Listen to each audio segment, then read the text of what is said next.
Göz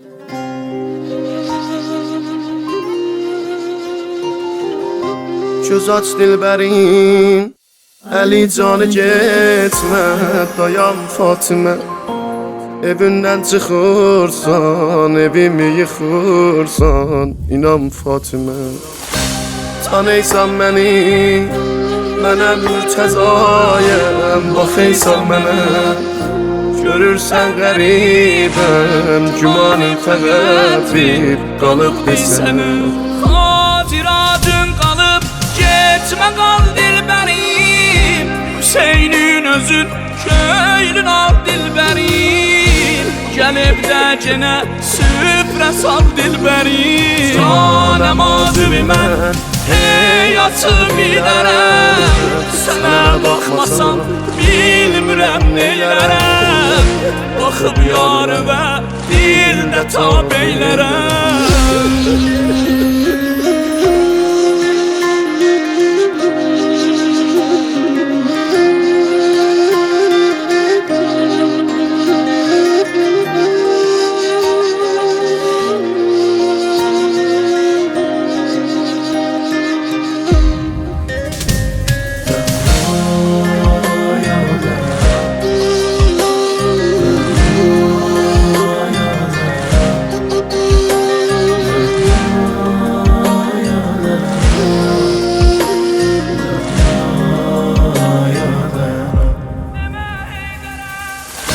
Demə Heydərə, bu axir görüşdür, inanmır Əli.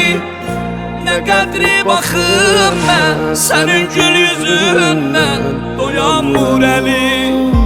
Ürəkin sözü, denəm Mürtəzaya, demə özcüyə. Necə vırdı udvan, sinöndən çıxır qan, dayan meyniyə. Mən necə yarimi ah kəfənə bükür, necə yüzün üstə topraq dökür. Özün söyləsən mən necə əl çəkir. Yox təvanim mənim qəbrin üstdən gedəm, özümü desən mən gərək dəfn edəm. Qala sənlə ruhu tənimdən bedəm. Göz aç dilbərim, Əli canı getmə, dayan Fatimə. Evindən çıxırsan, evimi yıxırsan, inan Fatimə.